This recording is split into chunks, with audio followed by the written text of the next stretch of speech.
Ou então, a nossa questão é pegar esse sistema. Então, esse sistema aí tem spin meio.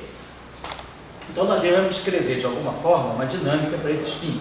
Não é só esse objeto aí se propagar, mas ele deve ter alguma informação sobre o spin dele. E nesse setor, que é um setor de puro spin meio, esse objeto aqui tem spin meio. Então, nós vamos observar o seguinte: a proposta do Weyl para esse campo aí, esse campo, agora é campo, é objeto que depende das coordenadas espaço-temporais e vai estar sujeito a uma equação diferencial.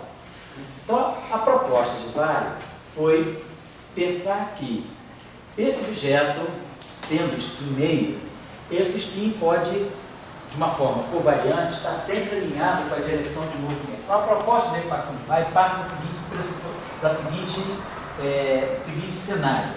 Esse objeto tem spin.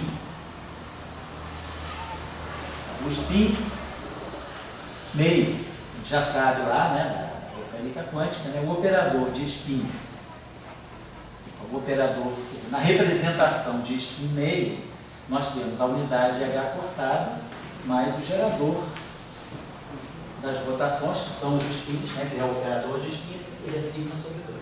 Sigma sobre 2, então, é o gerador das rotações, quer dizer, é o operador de spin, H cortado da unidade. Então, isso aí é o spin, vamos dizer assim, o spin de um objeto que tem spin meio é H cortado sobre 2 e a matriz sigma.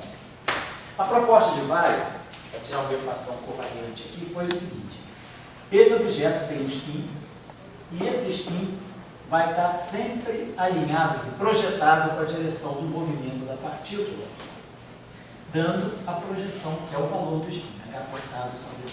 Então, a ideia para esse campo, boa noite aí, a ideia para esse campo é que esse campo caminhe, quer dizer, ele se propague com o spin sempre alinhado com a direção do movimento. Então, esse objeto aqui, essa projeção do spin na direção do movimento, a gente chama de helicidade. O spin pode ser projetado ao longo de qualquer eixo. Pode escolher qualquer eixo e projetar o spin. Mas quando o spin é projetado ao longo da direção do movimento, essa grandeza física aqui se chama helicidade.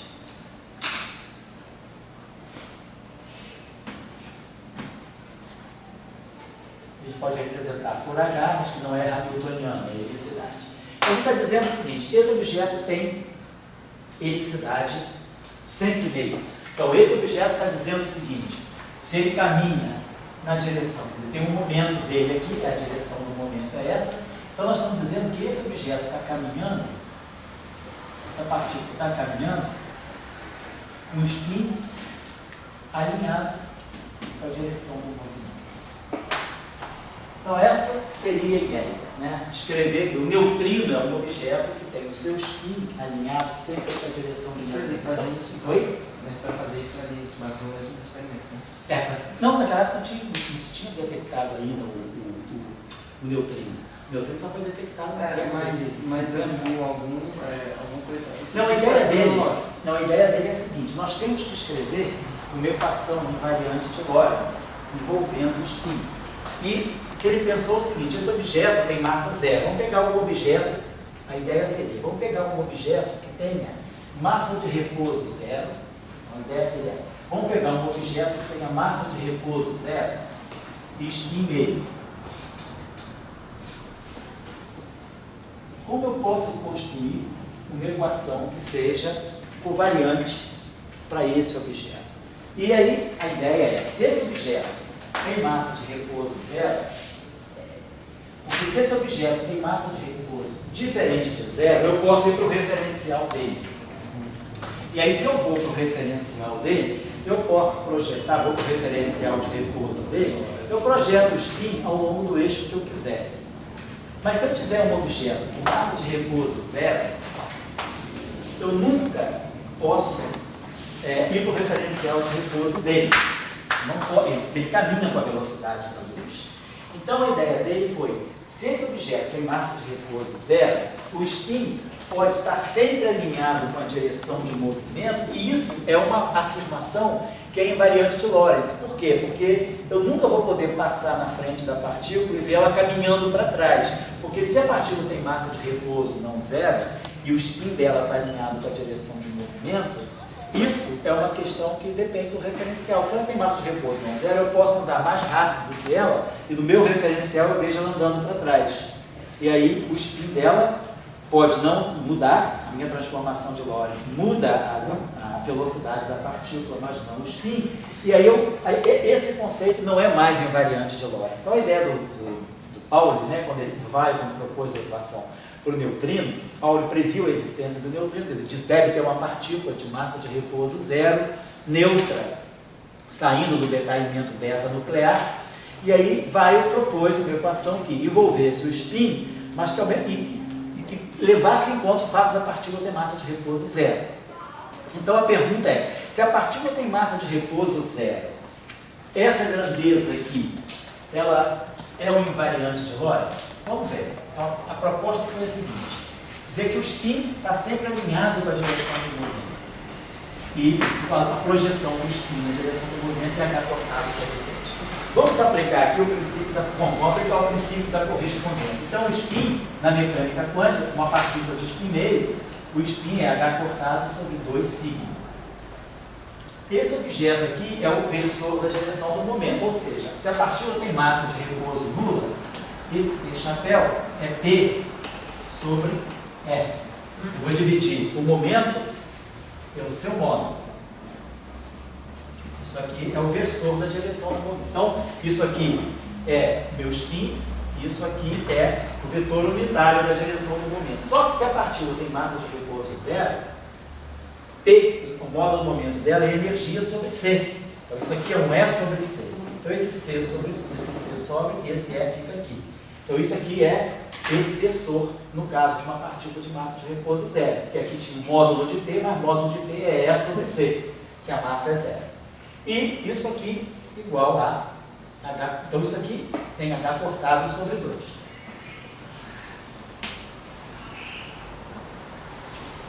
Certo? Então, vamos lá. Esse E aqui, eu posso trazer para cá.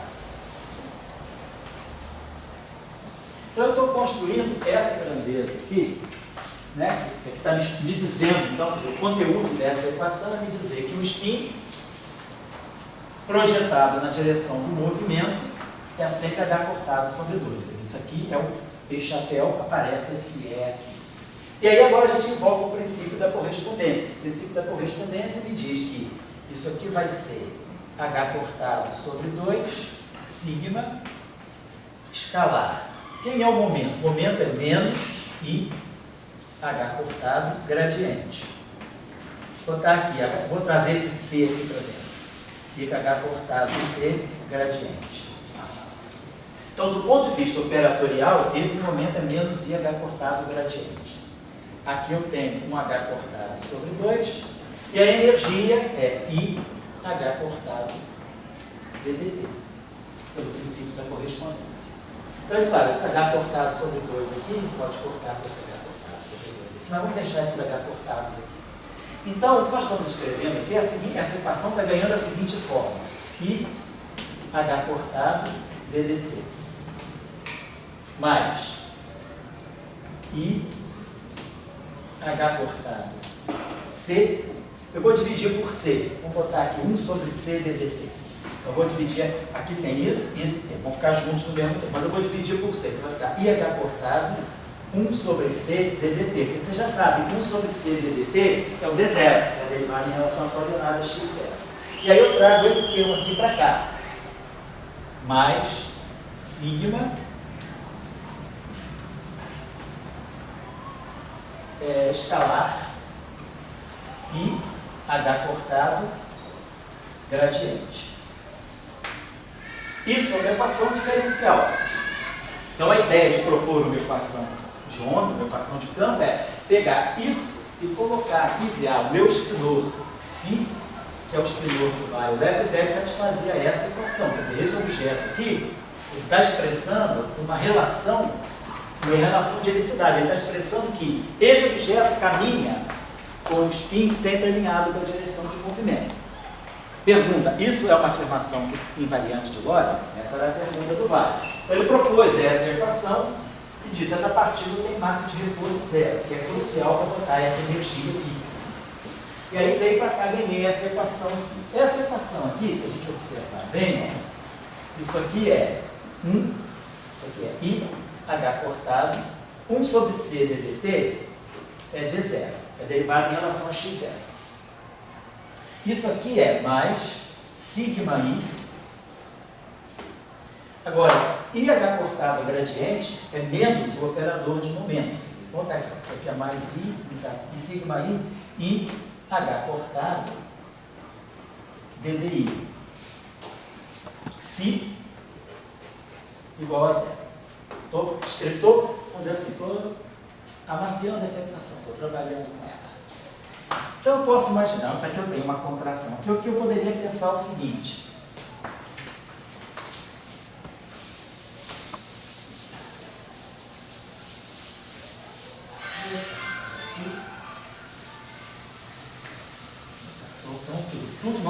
Bom, vamos caminhar. Está entendendo como é que essa equação sai? Então, deixa eu retomar essa equação aqui. I, H cortado, DD0. DDX0. Mais sigma I, H cortado, derivado dessa relação a XI, se dx igual a... Nós estamos escrevendo essa equação. A gente pode imaginar o seguinte, isso que está aqui, I, cortado, D0, colocar aqui dx0, e nós podemos, quer dizer, esse objeto que está aqui, na verdade, isso aqui é menos o operador de momento, quer dizer, o operador de momento aí é cortado DDI. Vou pensar o seguinte, eu vou... se eu pegar essa matriz aqui, disser que eu tenho isso, esse objeto aqui está fazendo papel, são as matrizes de Pauli, mas o que eu tenho aqui, na verdade, é isso aqui, ó, sigma, escalar, e H cortado, gradiente, vamos colocar assim, é isso que eu tenho, vamos deixar desse modo assim. Isso que já estava assim, cara, não devia nem ter tirado desse modo, vamos deixar assim. Sigma, H cortado, gradiente. Então, eu poderia pensar o seguinte, eu poderia pensar que eu defino um quadro vetor sigma mi, quer dizer, um quadro vetor, índice quadro vetorial, mas na verdade é uma matriz que tem os seguintes componentes. A componente temporal, sigma 0, é a própria matriz identidade, 2 por 2. E as componentes espaciais aqui são as matrizes de Pauli. Aqui seria como se o sigma I em cima são as matrizes de Pauli. Vou colocar isso aqui assim. Então, essa equação está assumindo essa forma aqui. Ela posso escrever essa equação assim, sigma mi IH cortado dmi si igual a zero. Ó, se eu pegar o si, se eu pegar essa equação aqui e escrever, posso até botar isso para si IH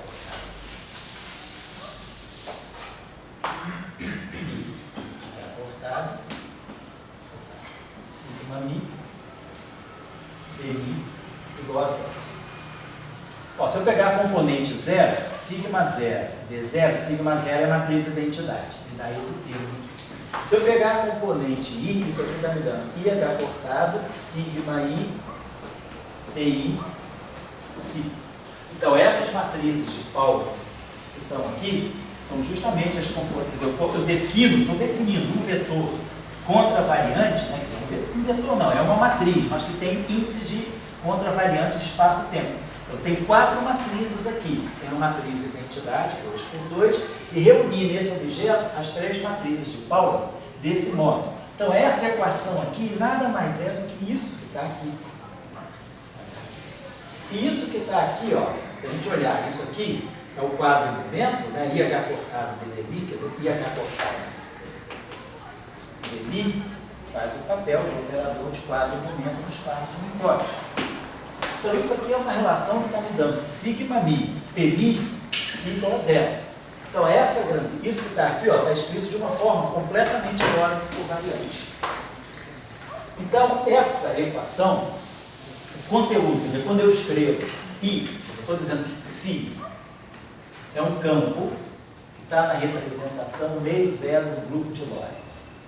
E que eu estou impondo para esse campo essa equação, que satisfaz essa equação aqui, IH cortado, sigma mi, dmi, psi igual a zero.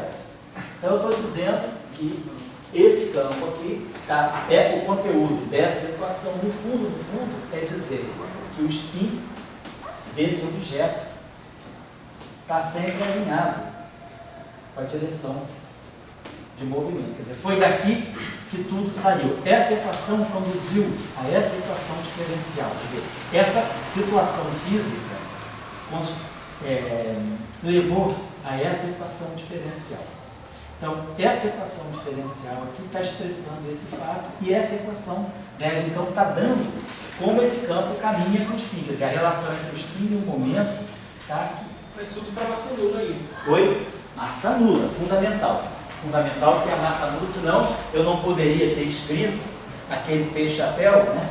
Isso aqui é sempre isso.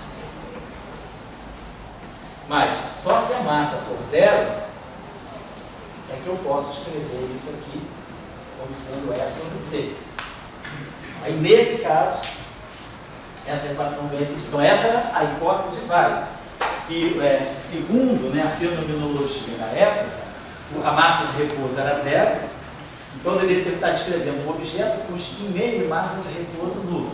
Se o objeto tem spin meio e massa de repouso nula, eu não posso ir para o referencial de repouso dele.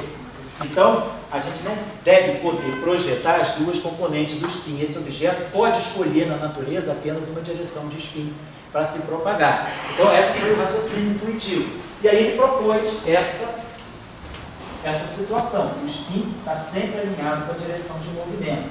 Essa situação, aí usando o princípio da correspondência, essa equação se desdobra numa equação que tem a forma nitidamente covariante, ó, índice mi casado com índice mi. Esse cara aqui se transforma sobre uma representação bem definida do grupo de Lorentz. Então, essa equação aqui tem tudo para ser uma boa equação relativista. Deixa eu só escrever aqui um outro detalhe, que é o seguinte.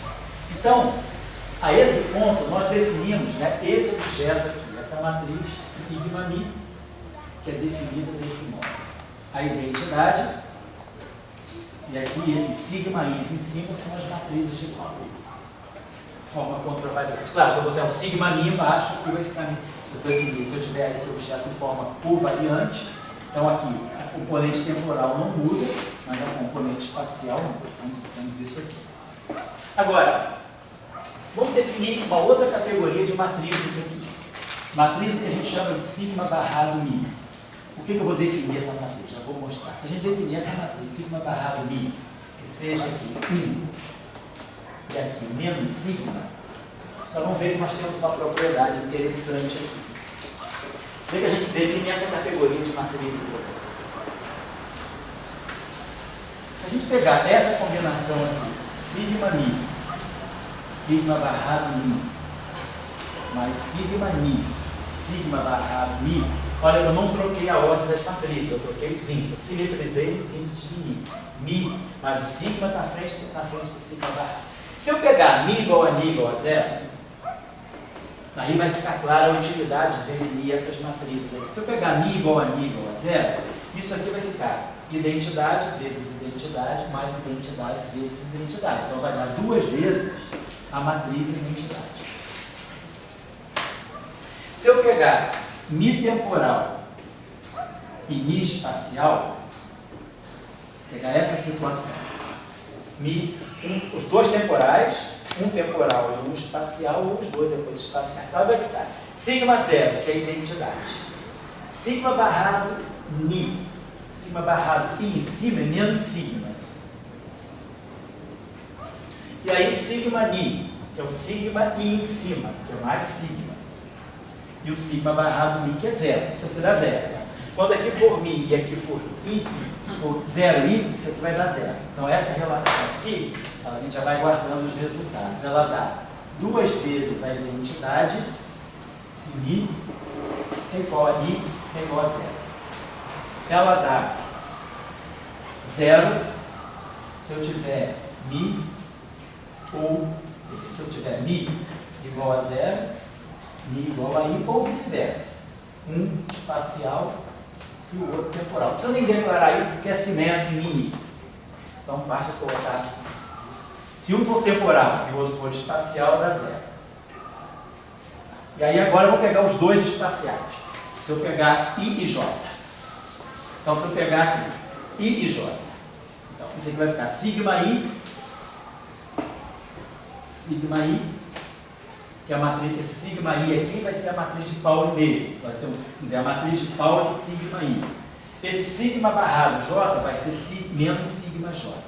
Então vou ter sigma i menos sigma j. Aí, esse cara aqui agora vai ser j. Então, vai ser mais sigma j. Mas esse cara aqui vai ser menos sigma i. Então, o que está dando isso aqui para mim? Está dando o anticomutador de duas matrizes de Pauli. Mas o anticomutador de duas matrizes de Pauli não está dando aqui. Isso aqui só vai contribuir quando i for igual a j. Se i for diferente de j, as matrizes de Pauli anticomutam, dá 0.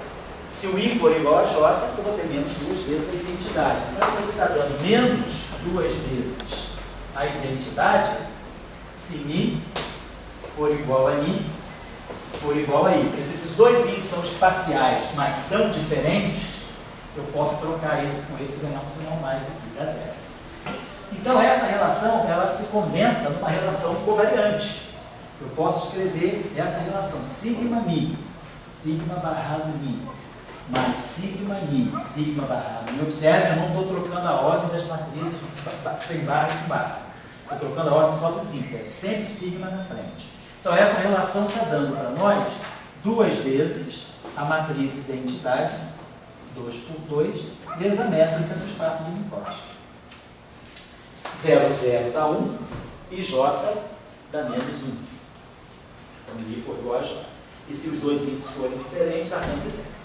Então, eu consigo construir, com essas duas matrizes, uma relação de anticomutação com a métrica. Quem fez o cursinho lá de teoria de Spinor está lembrado que isso aí, né, quando a gente estudou equação de Dirac, isso aí é justamente uma álgebra de química bidimensional.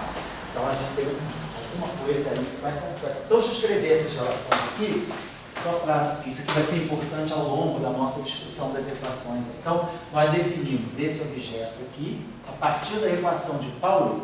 A equação de Pauli nos sugeriu definir um objeto assim. E também assim, para poder formar uma relação covariante. Eu não conseguiria formar uma relação covariante colocando sigma ni, mais sigma ni. Não daria uma relação covariante. Eu não ganho isso. Eu preciso ter esse sinal menos aqui em oposição a esse para ter uma relação covariante. Então, daqui, nós tiramos duas relações importantes, que é essa aqui. Sigma ni, sigma barrado ni, mais sigma ni, sigma barrado ni, igual a 2 vezes ni. Estou omitindo aqui a matriz identidade, tá? Não preciso colocar, está implícito que tem uma matriz identidade. Isso aqui é 2 por 2, do lado de cá tem que ser 2 por 2. Então, está implícito que tem aqui a matriz identidade 2 por 2. Isso aqui é 4 por 4, isso aqui é o espaço de Minkowski. Isso aqui são coordenadas, do ponto de vista do espaço estrutural, isso aqui são números. Tá legal. E vice-versa também, eu posso escrever a mesma coisa. Sigma barrado ni, sigma ni, mais sigma barrado ni, sigma, na mesma relação, só que colocando o barrado na frente do não barrado, mantendo sempre essa ordem. Professor, escrever esse barrado não é como se eu estivesse simplesmente descendo o índice do sigma i? É como se você estivesse dentro do espaço. Você pode escrever essa matriz sigma barrado colocando sigma ali embaixo, pode ser. Então, nós temos essas duas relações aqui. Deixa eu apagar isso aqui. Tá jóia. Deixa eu ver o que mais que eu posso fazer agora. Deixa eu apagar aqui. Bom, então, deixa eu apagar isso. Vou botar assim. Então, essa equação, vamos olhar uma coisa para essa equação aqui. Se eu pego essa equação, então, I, H cortado, sigma mi, di, psi, igual a zero. Então, isso aqui é a equação de Weyl para o neutrino. que é a partícula left.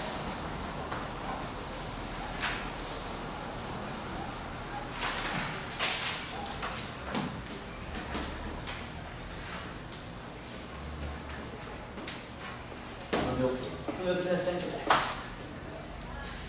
Se a gente agora aplica nessa equação aqui, esse operador, sigma barrado mi, e vou aplicar esse operador a ambos, lá é zero. Então eu vou ter essa, tiro o IH cortado, eu vou ter alguma coisa assim.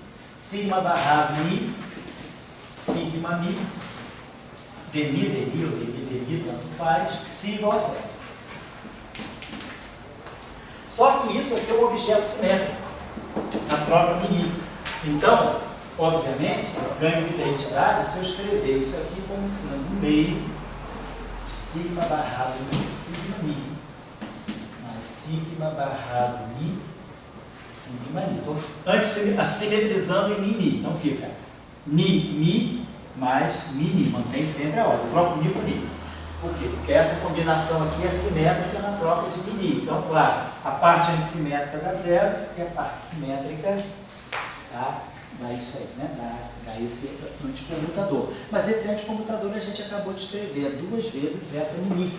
O 2 cancela com 2. Então, eta mi, demi, nós sabemos que é o D'Alembertiano. Então, essa equação está me dizendo, no fundo, que cada uma das componentes do espinor psi vai satisfazer uma equação de D'Alembert de massa zero. Ou seja, essa relação aqui não é nenhuma novidade. Eu estou redescobrindo algo que eu injetei no problema. Isso aqui está me dizendo que E2 é igual a P2 C2. É a equação de D'Alembert, é a equação de Klein-Gordon de massa zero. Ou seja, A2 é igual a P2 mais M2 C4. O M é zero. Então eu estou vendo que essa equação realmente, eu posso dizer que esse objeto aqui, como eu inseri, ele satisfaz também uma equação de Klein-Gordon. A equação de Weyl, ela mistura as duas componentes, mas essa equação aqui diz que cada uma delas separadamente se comporta como alguma coisa que vai descrever uma relação de partícula de massa zero. Claro que a equação de Weyl aqui, ela pode colocar aqui, desculpa, não, pode ser escrita dessa forma. Na verdade, esse objeto aqui eu escrevo assim, IH cortado. Então, vou botar aqui, pegar isso aqui de forma matricial, vou escrever essa matriz aqui. Então, aqui eu teria, a componente zero é a identidade. Então, isso aqui vai ficar IH cortado, DDT, IH cortado, DDT. Depois, eu vou ter sigma I, DI. Então, aqui nós vamos ter I, H cortado, sigma escalar gradiente. E aqui vamos ter I, H cortado, sigma escalar gradiente. Isso tudo aqui atuando em C1, C2, igual a zero.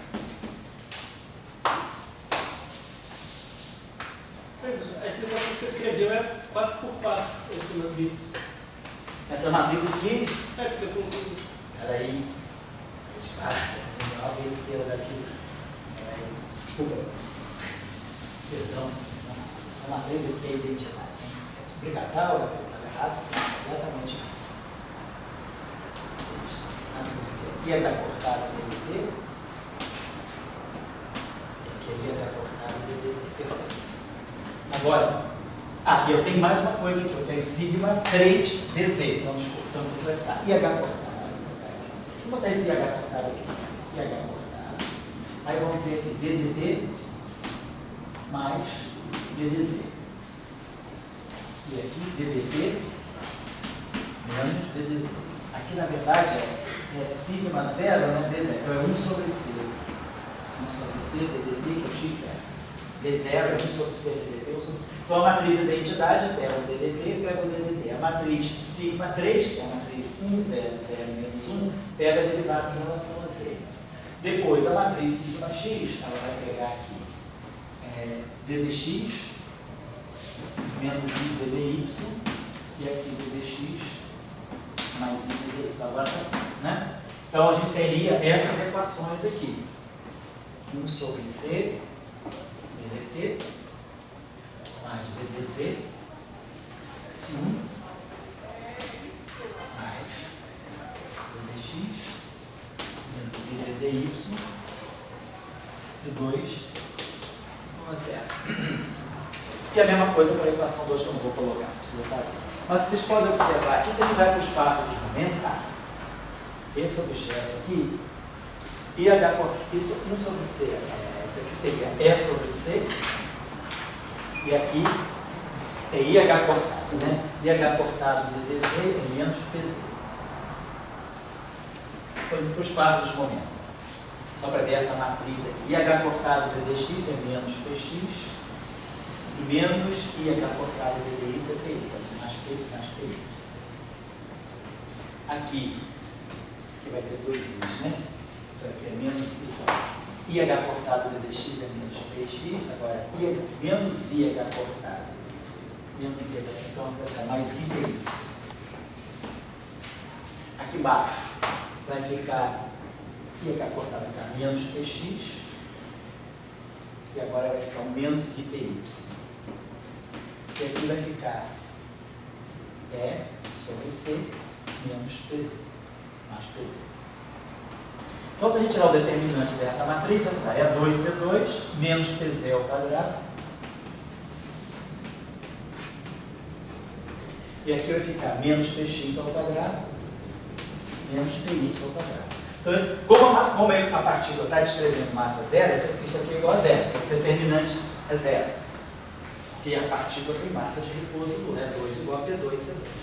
Então, como esse determinante é zero, esse sistema, obviamente, não é inversível. Então, eu não posso determinar XI e XI2. Quer dizer, XI2 é a função do XI ou vice-versa. Então, na verdade, eu tenho uma só componente dependente.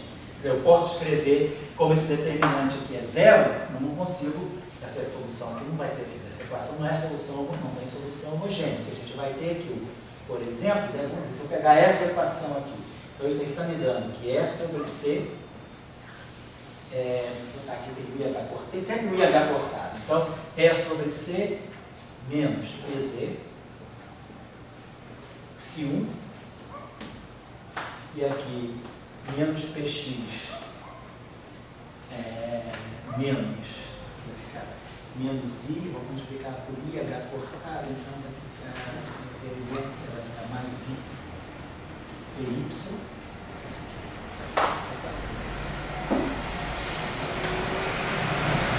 X2 igual a 0. E a outra? Então, eu posso, por exemplo, dizer que posso expressar o X1 ou vice-versa. Vamos pegar de baixo. Eu posso expressar o X2 em função do X1. Eu vou ter IH cortado de DX, eu vou ter menos PX, né? Estou escrevendo aqui no momento. Menos PX, menos IPY, sim. E aqui IH cortado, vai ficar E sobre C, mais PZ, C2 igual a 0. Então, por exemplo, eu posso escrever C2 é menos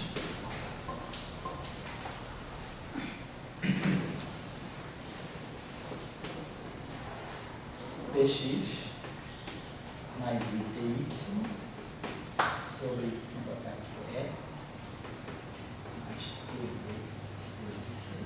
Posso botar menos C direto aqui? Sim. Então isso mostra que toda a física está numa componente só. Não preciso do XI2. Quando eu ponho a equação de movimento, o XI2 já sai em função do XI1. E aí esse XI1, eu tenho agora, caso eu quiser ter essa é uma equação de primeira ordem, então eu preciso dar uma condição inicial, para T igual a 0. Tem que dar o XI1, eu tenho que dar o espinor completo no instante T igual a 0. Então é uma equação de primeira ordem no tempo. Com uma condição inicial eu resolvo o problema. Mas o meu objeto, eu preciso determinar esse objeto. Esse objeto é complexo, tem duas componentes reais. Então esse objeto descreve dois graus de dificuldade física. Porque eu fixo o meu problema com duas condições iniciais. Quer dizer, eu tenho que dar o XI1 complexo no instante T igual a 0. Então quem dá o XI1 complexo no instante T igual a 0 está dando a parte real e a parte imaginária. Então tem duas condições para determinar o problema. Então esse problema tem 2 graus de liberdade físicos. Então o que é exatamente a ideia do neutrino? O neutrino deveria E aí a ideia na época foi, da onde são esses dois graus de liberdade? Um é o neutrino caminhando com a direção, na direção alinhada com o movimento, e o antineutrino na direção oposta. O campo relativista, ele deve descrever a partícula e a antipartícula. Você deve estar perguntando, mas por que 2 graus de liberdade se eu tenho um neutrino completamente com o espinho alinhado com a direção de movimento? Qual é o outro grau de liberdade que tem? Não tem. Se ele está caminhando com o espinho sempre alinhado com a direção de movimento, ele não tem segundo grau de liberdade. A única liberdade dele é alinhar o espinho com a direção de movimento. Mas aí, a ideia é que o campo é complexo. E aí, a ideia, depois ficou claro com a ideia, já era claro, por causa da eletrodinâmica, quando Dirac já tinha estabelecido a quantização do campo do elétron, né, em 1929. Então, quando Weyl propõe essa equação, ele já sabia que a antipartícula deveria estar descrita no mesmo campo. Então, os 2 graus de liberdade física desse problema seriam o neutrino caminhando com o espinho alinhado com a direção do movimento, e o antineutrino caminhando, mas com o espinho, vamos dizer assim, o espinho alinhado. Então, o neutrino caminhando com o espinho alinhado com a direção de movimento, e o antineutrino, o outro grau de liberdade seria o antineutrino caminhando com a direção do espinho oposta à direção do movimento. Então, esses 2 graus de liberdade seriam o neutrino left e o antineutrino right. Claro que aqui no curso, nós não temos elemento, não estudamos o teorema do CPT, nem quantizamos os campos. Mas eu estou dizendo, qual era a questão? Por que 2 graus de liberdade físicos? Então, os 2 graus de liberdade de um campo seriam o neutrino alinhado com a direção de movimento e a sua antipartícula, que é o antineutrino anti-alinhado com a direção de movimento. Mas o que é fundamental aqui é compreender que a equação de Weyl, ela não dá 4 graus de liberdade, porque em princípio eu poderia pensar, tem 2 componentes reais aqui e 2 componentes reais aqui. Então, em princípio, tem 4 componentes reais, 4 coordenadas reais para descrever o neutrino. Mas a equação de campo de Weyl, ela justamente me amarra, ela elimina essas duas aqui.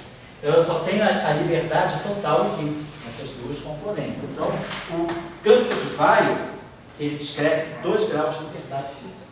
Depois, claro, na próxima aula vamos fazer a representação do antineutrino, que é, quer dizer, pegar a equação de Weyl, né, agora supondo que eu tenho um objeto que caminha com o espinho anti-alinhado. Vai dar a mesma coisa, só que vai aparecer aqui o que se barrar. E eu vou deixar para vocês fazerem, só para finalizar aqui. Semana que vem eu não estou aí, quem vai dar aula vai ser o Léo. Então eu vou ver com o Léo algumas coisas para vocês trabalharem, algumas coisas ligadas à invariância, covariância de Lorentz, Spinor, para vocês trabalharem, ou então, talvez alguma coisa interessante de alguma eletrodinâmica, e aí eu retomo depois. Então, a equação de Weyl agora, os términos Weyl, eu só vou escrever aqui, e aqui nós vamos ter os antineutrinos. Então, a ideia agora é ter... Oi? Fala. E se eu neutrino numa partícula de Majorana? Como? Sendo ela uma partícula de Majorana? Se elas for uma partícula, ela precisa ter massa. Aí tudo isso aí tem que modificar tudo isso. Para ser uma partícula de Majorana, eu teria que ter um neutrino macio. Aí isso a gente vai mostrar aqui no curso, que é impossível, pelo grupo de Lorentz, uma partícula ser left e ao mesmo tempo ser Majorana. É o que a gente chama de spinor de Majorana-Weyl. Então, em 4 dimensões, com a métrica de Minkowski, não existem spinores de Majorana-Weyl. Existe spinor de Weyl, spinor de Dirac, de Weyl e de Majorana, mas não Majorana-Weyl. Em alguns espaços-tempo, você pode impor Majorana e Weyl ao mesmo tempo. Isso acontece em 2 dimensões, nós vamos ver. Mas em 4 dimensões, ou é Majorana ou é Weyl. Então, como o Luiz perguntou, se esse objeto fosse um spinor de Majorana, teria que ter uma massa. E aí ele não pode ser puramente left. Então, o término right que a gente está colocando vai ser o nosso término aqui, alfa ponto, na representação 0,5. E o conteúdo físico que eu vou botar aqui é justamente o spin vai estar anti-alinhado com a direção do movimento. Aqui eu vou ter menos H cortado sobre 2. Então aqui nós vamos ter H cortado sobre 2 sigma. E aí, devido à massa C0, essa grandeza aqui fica PC sobre E. E aqui fica menos H cortado sobre 2. Então, de novo, esse E vai para lá. vai massivo também é possível. Hoje vai, massivo não tem. Massivo só Majorana para tirar. Agora, vamos juntar tudo isso numa equação só. Então eu teria H cortado sobre 2, né? Mais H, eu esqueci o H cortado sobre 2, por enquanto H cortado sobre 2, H cortado sobre 2, caminho para cá. Mais sigma escalar PC igual a 0. Vou colocar assim. Então, isso aqui é IH cortado DDT, ou seja, 1 sobre C IH cortado DDT, ou seja, então divide por C, vamos botar assim, vamos deixar assim. Então, IH cortado DDT, 1 sobre C DDT, DDX, está aqui, tomamos aqui o nosso DDX. Esse termo aqui está me dando mais esse carinha aqui, então esse aqui é menos sigma, menos IH cortado, até o momento é menos IH cortado gradiente, então menos IH cortado sigma escalar gradiente igual a 0. Então a gente pode escrever essa equação como sendo IH cortado sigma barrado Mi dI que igual a 0, né? Que é isso que eu vou usar. O 0 vai ficar, a identidade aqui é a mesma.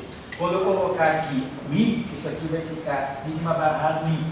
Mas sigma barrado I é menos sigma, mas aí menos IH cortado DI é o operador de momento. Então fica menos IH cortado gradiente. Então essa equação aqui é essa equação aqui, por causa do barrado, me dá o menos, e aí fica menos IH cortado gradiente.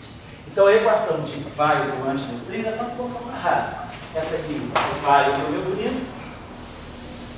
E aí tudo segue igual. Faço as mesmas coisas, mostro que só tem um grau de liberdade. E aí, se eu quiser escrever uma equação com uma partícula right, vai outra coisa isso aqui. Sigma barrado Mi, DI, igual a 0. Então isso aqui é vai. Então você está aí descrevendo uma partícula leve. Na época, quer dizer, o que a gente conhecia de elétrico era o antineutrino. O neutrino elétrico e o antineutrino elétrico.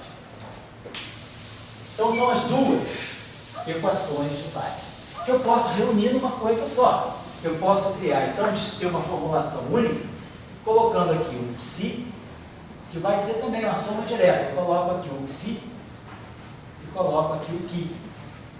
E aí eu posso escrever essa equação, agora sim, Gabriel, vou botar uma coisa clara. Posso escrever essa equação assim, reunir as duas equações de vai numa coisa só, que é isso aqui, igual a 0.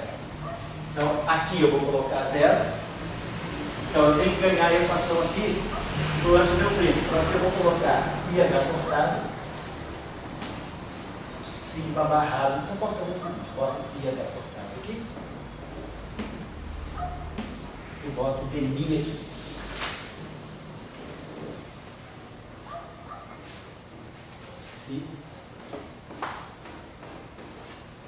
Então, essa equação aqui, que eu boto aqui o sigma barrado I.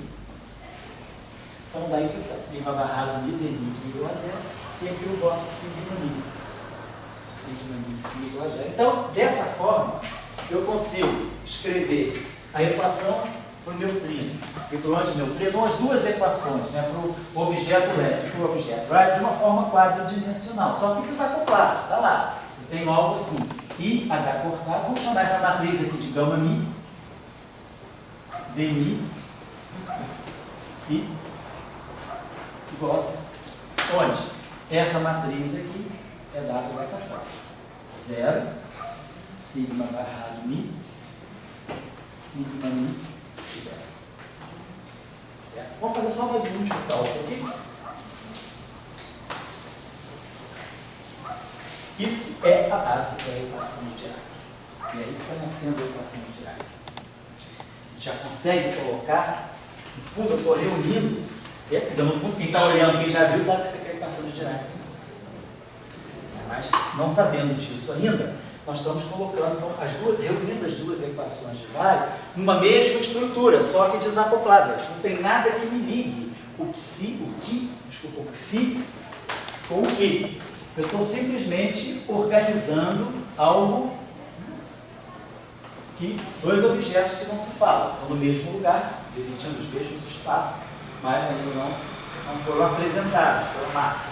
Nós temos essa equação. E a observação importante que a gente faz aqui é o seguinte: se eu pegar esse anticomutador, gama mi, mais gama mi, isso vai dar para nós fazer esse cálculo, que vai dar o seguinte: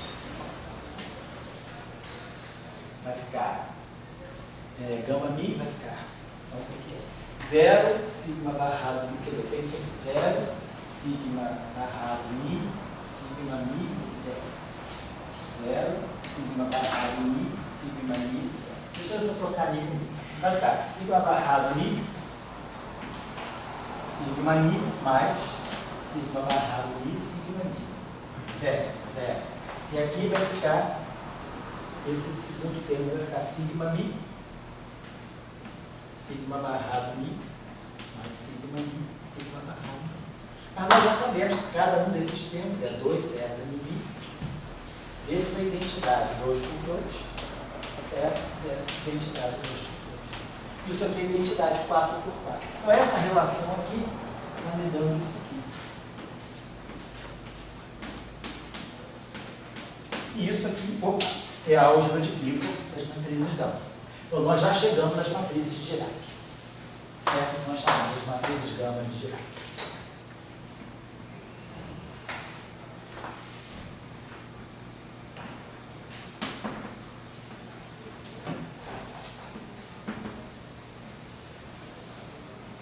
Isso aqui é a álgebra de Clifford no espaço de Minkowski.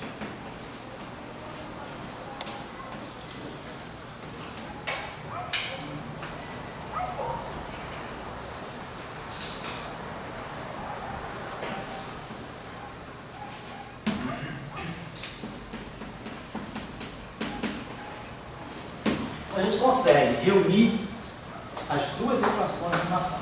Uma observação interessante aqui, que é aí do Dirac. Se vocês forem olhar os livros, não é assim que se constrói a equação de Dirac. A coisa vem de uma álgebra mais complicada. A gente está construindo como o vovô construiu.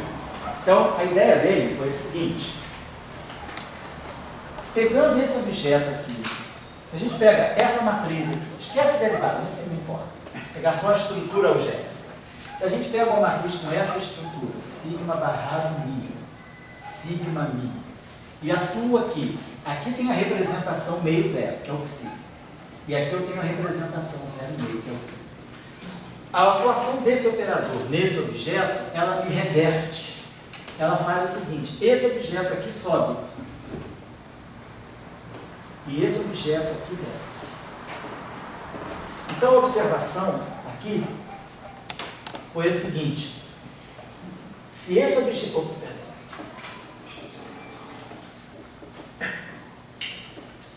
Se esse objeto aqui está na representação meio zero, quando essa matriz bate nele, traz ele aqui para baixo. Então, se o psi está na representação meio zero, quando esse objeto sigma mi atua no psi, traz esse objeto para a representação 0,5. Então, essa matriz, ela muda. Ao atuar, ela traz o estrutura para baixo. Então, ela fez esse cara meio 0, 0,5. Essa é a estrutura que eu montei. Quando esse operador atua nisso, ela bota isso de cabeça para baixo. Então, esse cara que era meio 0, ele veio cá para baixo, ele virou 0,5. E o cara que era 0,5, com esse operador na frente, ficou meio 0. Sigma barrado mi que subiu para a representação meio 0. Mas se você quisesse, você poderia ter definido a matriz com um 0 no outro lado, né? Como? Mas ele estava tudo diagonal. Né? Você poderia estar colocando assim, colocar sigma mi. Aí você teria problema na hora de você. A dificuldade que isso te daria, você ao colocar dessa forma aqui, você está vendo que qual é o papel dessas matrizes? Isso que é fundamental. Essa matriz ela faz uma mudança de representação. Observar o seguinte: se esse objeto aqui tem índice alfa, Então, essa matriz aqui, sigma mi, ela vai ter que pegar o índice alfa, o índice beta desse cara aqui, e somar com o índice beta desse. Mas aí essa matriz tem que ter um índice livre aqui. O índice livre que está aqui é o índice da representação 0,5. Então, ela tem essa estrutura. Essa matriz, ela pega algo da representação meio zero, ou 0,5, e traz para a representação meio zero. No final do dia, isso aqui é um objeto que tem esse índice livre. Ela pegou alguém que estava na representação meio zero e fez a mediação, trouxe para a representação 0,5. A mesma coisa aqui, essa matriz aqui, sigma barrado mi, ela pegou alguém que estava na representação 0,5, que é uma representação, vamos dizer assim, beta ponto. Então aqui tem que ter um índice beta ponto. Vai sobrar então aqui um índice alfa, que é essa representação. O índice livre que vai ficar é esse. Então essa matriz aqui, essa observação é importante. Essa matriz sigma mi, ela leva a representação meio zero para a representação 0,5. Então o que ela faz, você pega a meio zero e leva para 0,5. Através da matriz sigma mi, que tem índice alfa, beta ponto. Está aqui, né? Ou contrário, né? Ela pega 0,5, sigma mi, perdão, ela pega meio zero e leva na 0,5. Então tá certo, ela vai pegar meio zero, ela vai ficar alfa ponto beta. Ela vai pegar alguém que está aqui, vai contrair e vai dar alguém que está aqui.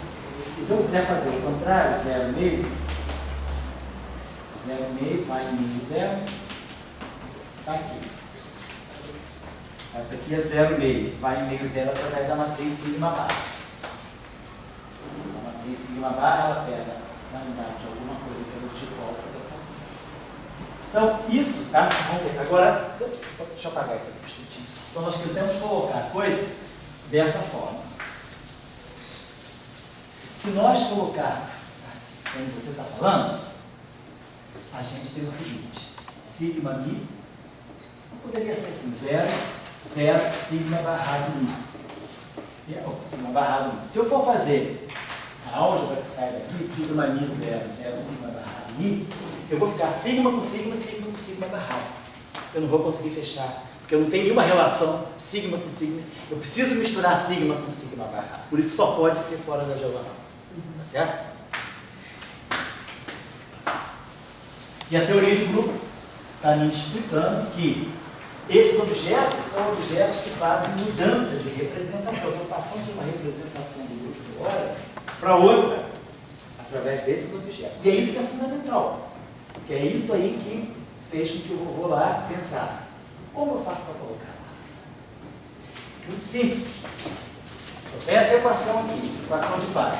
Então, I, H cortado, IH cortado, sigma mi, dmi, xi igual a 0. E tem a outra equação, I, H cortado, sigma barrado mi, dmi, que igual a 0. Isso aqui, IH cortado, D tem dimensão de momento. Isso aqui tem dimensão de momento. E eu preciso introduzir alguma coisa que tenha massa. Momento, né? Então, isso aqui eu tenho IH cortado de mi, eu preciso introduzir esse objeto aqui tem dimensão de momento, né? Isso aqui é IH cortado D0, que é 1 sobre C ddt, e depois é IH cortado D. Então, isso aqui é a dimensão de momento. Isso aqui é energia sobre C, também é momento. Então, esse objeto aqui tem dimensão de momento. Então, eu poderia pensar o seguinte, igual a 0. Agora, essa equação aqui, esse objeto aqui, ó, está na representação meio zero. Esse objeto aqui tem índice alfa. Essa matriz aqui, então, ela tem essa estrutura, é um beta ponto alfa. Aqui, sabendo. Sigma mi é alfa. Índice meio zero, então eu posso botar alfa ponto beta. Então, observe o seguinte: esse objeto aqui já tem um operador diferencial representando o momento. Eu já tenho alguma coisa aqui como sendo o momento. Vamos dizer assim, o momento, se eu quiser, posso multiplicar ou dividir essa equação aqui. Mas isso aqui é um momento. Né? E aqui eu precisava introduzir alguma noção de massa nessa equação. A massa é um parâmetro, não tem operador diferencial. E a gente sabe que PC, né, tem dimensão de MC2. PC é energia, MC2 é energia.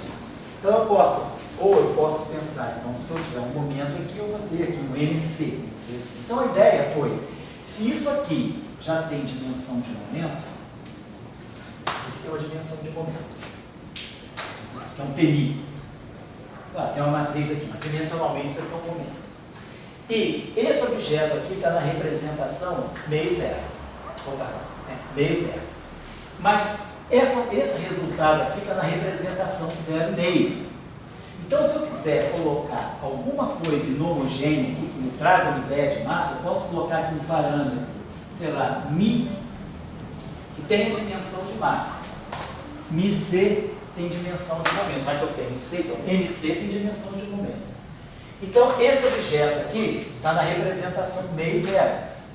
Mas esse objeto aqui está na representação 0,5. Então, por homogeneidade, eu tenho que somar alguma coisa que está na representação meio zero com alguma coisa que está na representação meio zero. Ou alguma coisa que está na 0,5 com na 0,5. Esse objeto aqui é meio zero. Mas esse termo aqui é 0,5. Então, se eu quiser colocar algum espinor aqui, algum fermo aqui, eu só posso colocar um fermo que esteja na 0,5, porque o índice disponível que eu tenho aqui é o alfa contra, o índice da representação 0,5. Então, esse termo de massa, ele necessariamente está acoplando a representação meio zero com a representação 0,5. Eu posso agora ligar as duas componentes daquele vetor, vamos dizer, fictício, aquela representação quadridimensional que eu criei, colocando aqui esse alfa contra. Eu posso esquecer agora, porque isso aqui é tudo produto matricial, esquece as componentes, bota aqui aqui. Então eu estou fazendo uma coisa aqui dizendo o seguinte, eu tenho, as equações de Weiss são simplesmente afirmações sobre o momento, a relação entre o momento e o spin. Mas agora eu quero introduzir massa no problema. Então eu estou fazendo uma coisa assim, é construção muito simples mesmo, é uma coisa mesmo de montar uma pecinha aqui. Então esse cara aqui tem dimensão de momento, eu quero introduzir massa. Então eu sei que massa vezes C da dimensão de momento.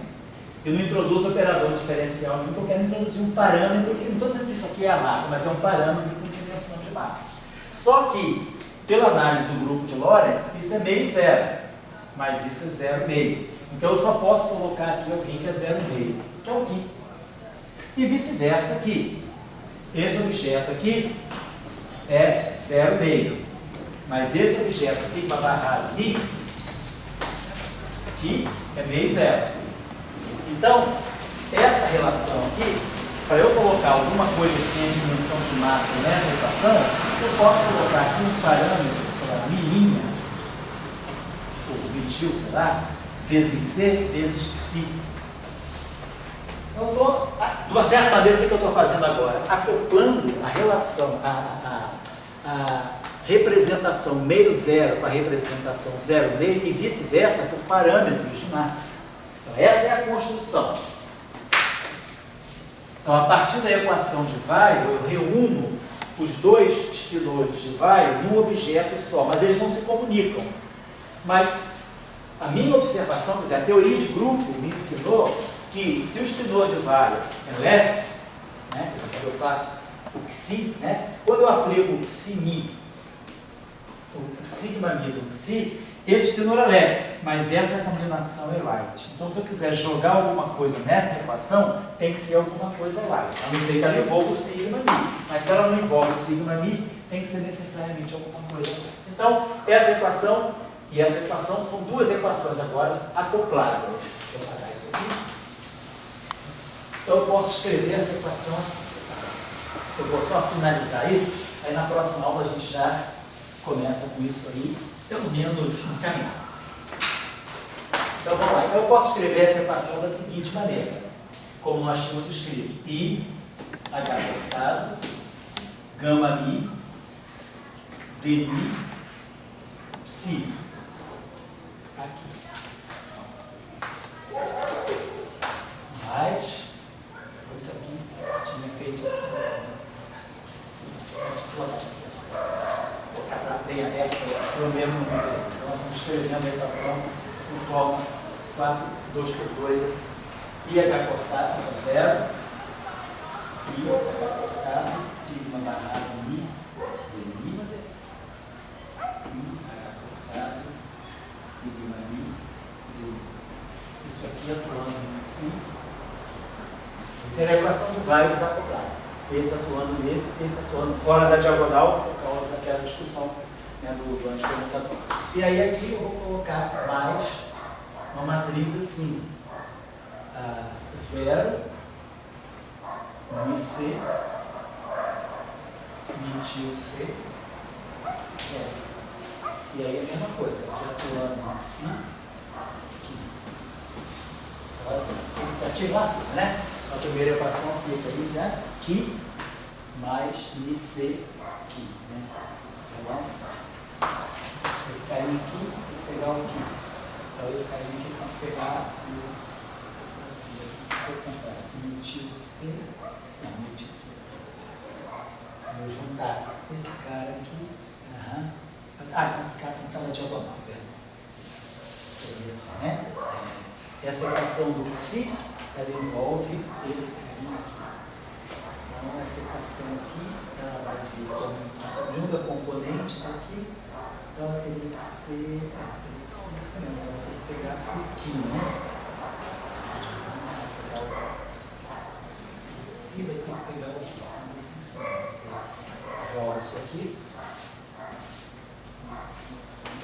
Mais, tem que pegar a segunda, quer dizer, o Psi vai ter que trazer o Qui, né? Quer dizer, o primeiro elemento aqui vai trazer isso aqui, e esse primeiro elemento vai ter que trazer mais esse caminho aqui. Mi, tio, Mi C aqui, isso? Esse carinha aqui. Mas aí esse cara aqui vai integrar esse. Não pode. Esse cara aqui vai dar essa equação com o Qui, e aí eu tenho que pegar uma equação com o Psi. Primeira linha daqui, a segunda coluna daqui, primeira linha daqui, e pegar essa primeira coluna aqui. Então esse primeiro elemento aqui fazendo isso aqui,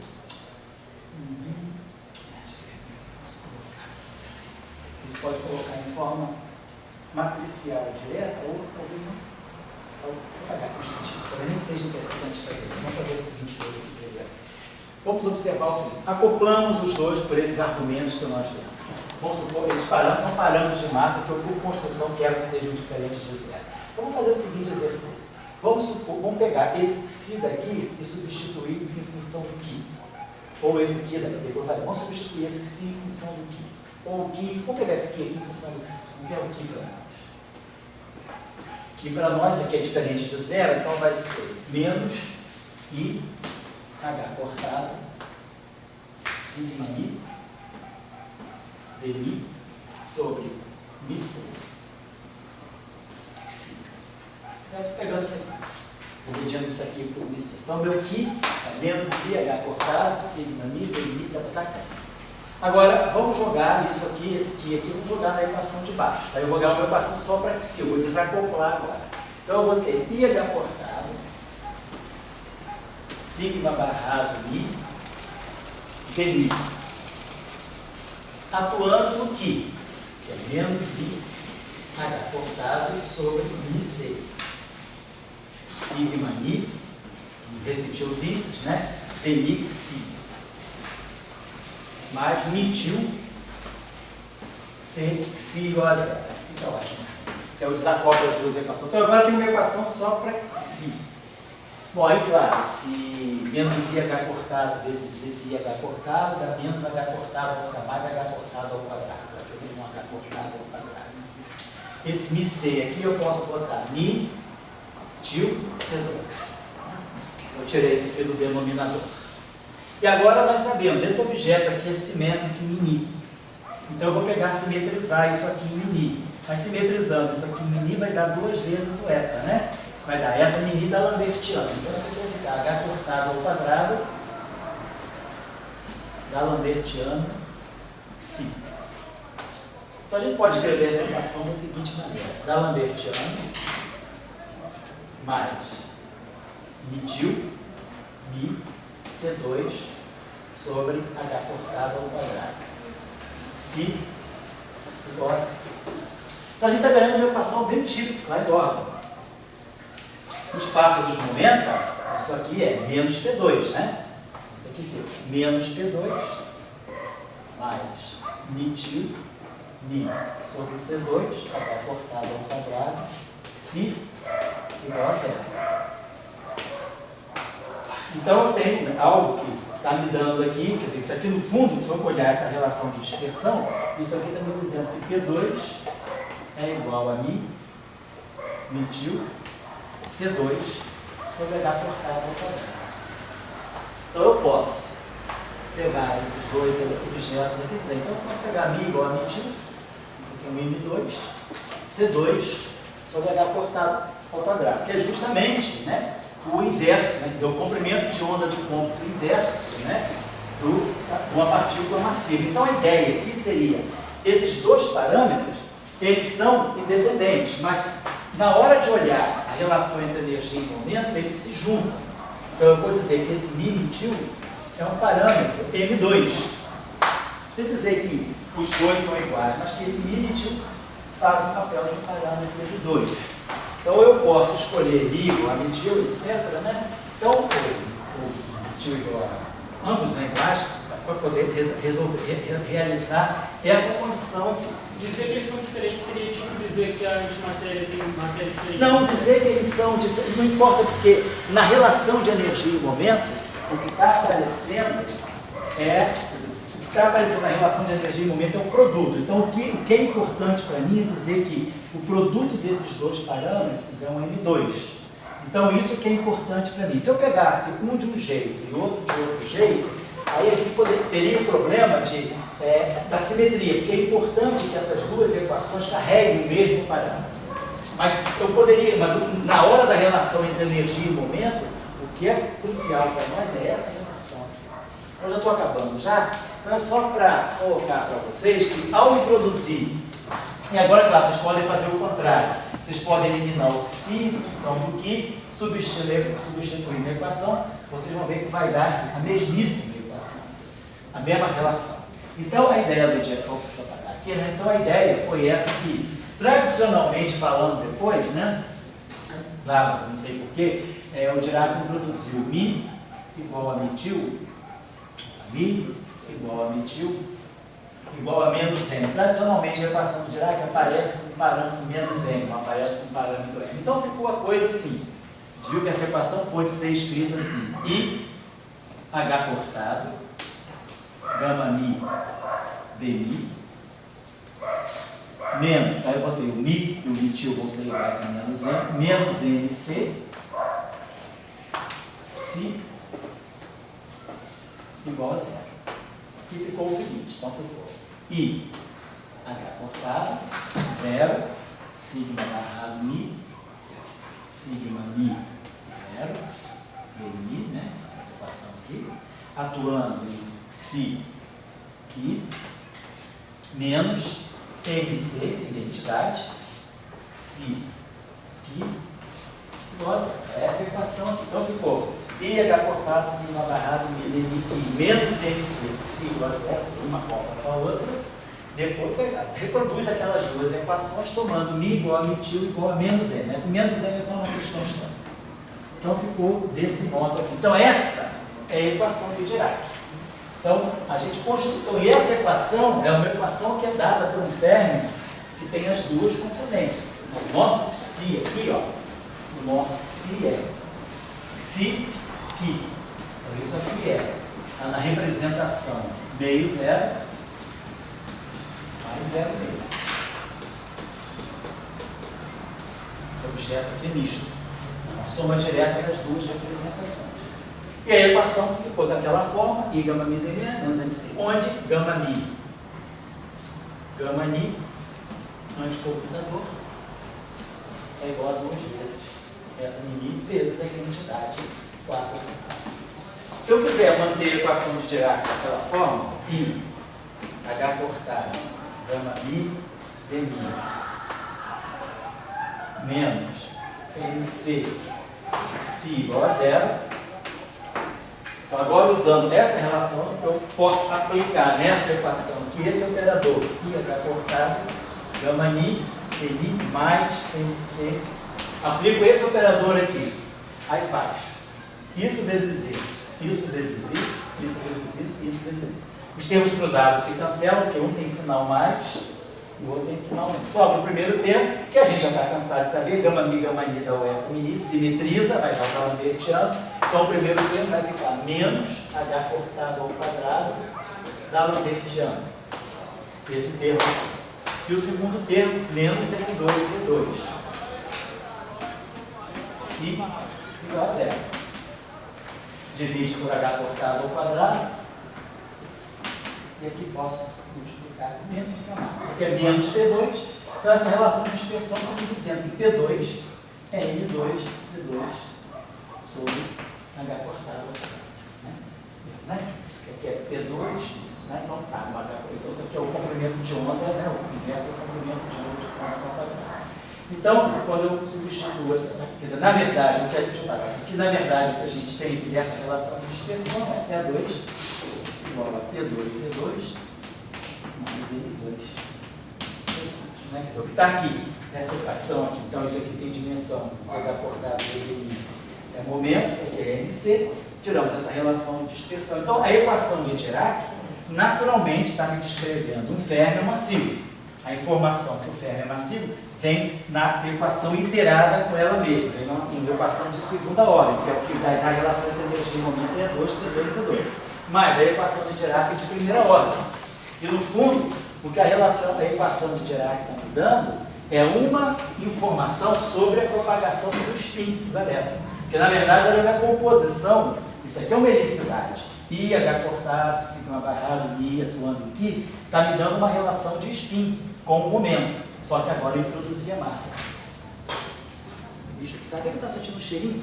É aquele cerveja. Cheirinho que merda. Eu não estou tão sujo assim não, porra. Que isso? Tomei banho hoje, não estou fazendo barba, estou tomando banho. Estou vendo cascão, né? Cara, pô, tem que ser sujo.